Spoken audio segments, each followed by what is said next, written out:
It's May, and many national parks are just waking up from the snow and ice.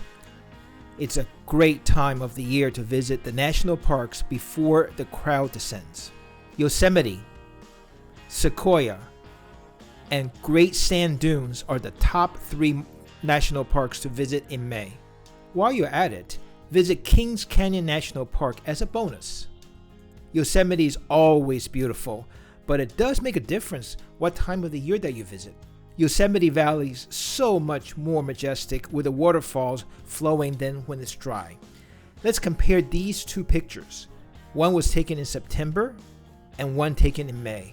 In May, the Sierra Nevada snowpack is melting, feeding the waterfalls at its iconic Yosemite. The streams are roaring with nature's power on full display.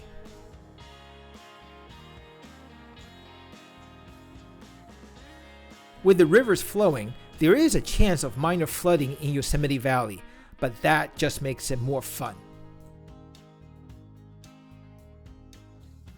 While Yosemite Valley is open year-round, it gets cold and wet in the winter months. On average, it rains a quarter of the days between November and April.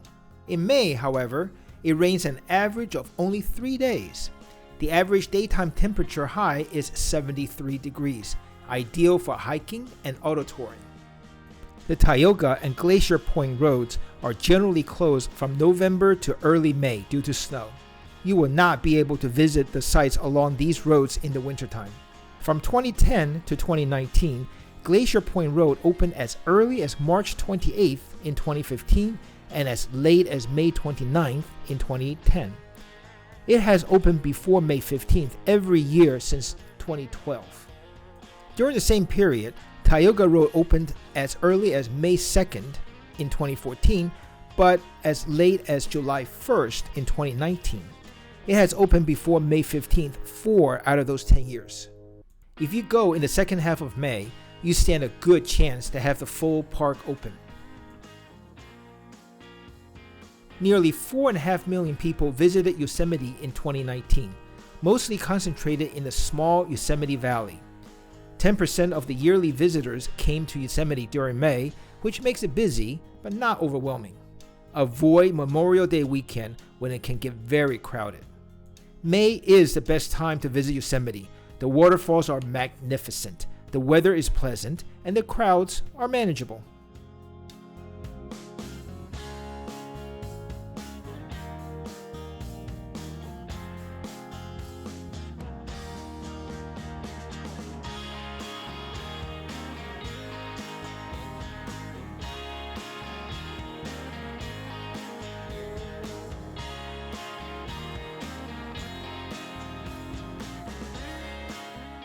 See the full video and blog post for much more details on Yosemite. The links are in the description box below. To the south Yosemite are the Sequoia and Kings Canyon National Parks. These 2 parks are right next to each other and managed as one. The giant trees at Sequoia and Kings Canyon are always there. So what makes May the best time of the year to visit? Rivers and crowds. The same snowpack melt that feeds Yosemite waterfalls also feeds the rivers at Sequoia and Kings Canyon. The powerful flows of the rivers bring energy to the parks and adds another dimension to the beauty. Be very careful when you are near the rivers. The rivers are strong during May and many died when they accidentally slipped and fell into the roaring river. In May, the crowd has not arrived. You can still enjoy a serene walk among the giant trees and enjoy the quiet magnificence of these giants. Less people also mean a more leisurely drive in the park, especially Kings Canyon Scenic Drive among the tall cliffs and the roaring river. In May, the temperatures, while still cool, is pleasant. The temperature varies greatly at different elevations. The Giant Grove area average daytime high in May is 58 degrees. Very nice for a walk along the giant trees. Big Trees Trail is an excellent loop around the meadow that is surrounded by giant sequoias. General Sherman, located in Sequoia, is the largest tree in the world. Kings Canyon has the claims to the second largest tree, the General Grant tree. Now let's see. General Sherman reported to General Grant during the Civil War, So why is the largest tree named after General Sherman instead of General Grant? Well, as it turned out, General Grant tree was named in 1867, when it was thought to be the largest tree. General Sherman tree was named in 1879, but it wasn't until 1931 before the precise measurements were made to establish General Sherman tree as the largest tree by wood volume. Now, General Grant tree was actually the third largest until 2003, when the Washington tree, also in Sequoia, was damaged by lightning and burned, reducing its height and trunk volume. The Washington tree is actually still alive. Both the General Grant tree and the General Sherman tree attract a lot of visitors. To avoid the crowd, go early or late in the day. To really enjoy and appreciate the magnificence of these giant trees, go for a hike along the sequoias. The Congress Trail is an excellent serene hike. Morro Rock is an excellent hike to one of the most beautiful mountain sceneries. In May, the snow-capped mountains makes the scenery especially beautiful. Roaring River Falls in Kings Canyon is a short hike. In May, the full fury of the water is on display.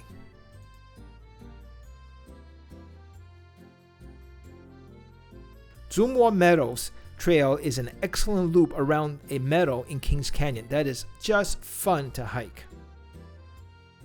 Kings Canyon Scenic Drive climbs up the side of the canyon with a fantastic view before it descends down to the canyon floor, following the river. The canyon is steeper than Grand Canyon, more than a mile deep. The blog and video for Sequoia and Kings Canyon have much more information.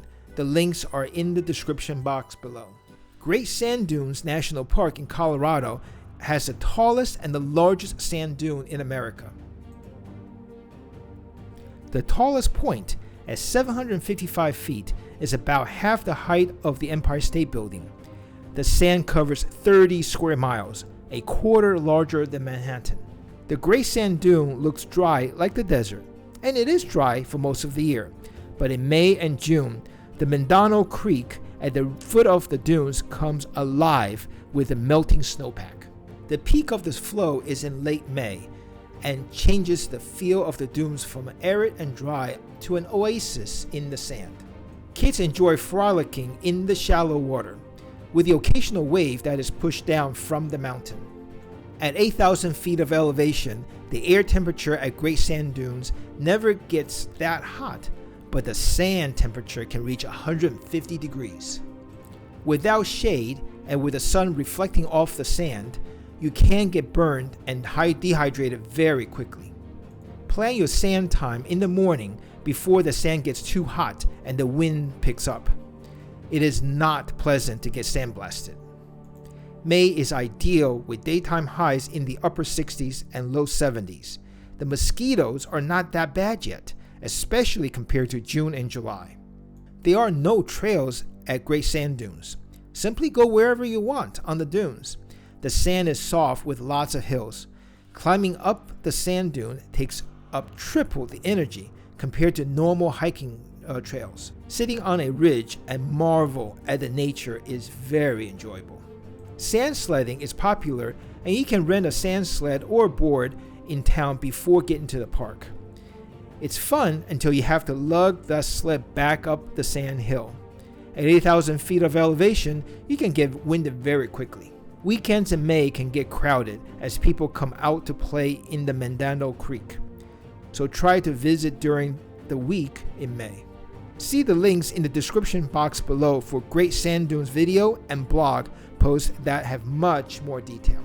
We are on our way to visit all the national parks in the United States. Follow along with the journey by hitting the subscribe button below and hit the notification button so you get all of the latest videos. Please hit thumbs up if you like this and share this with everybody that you know.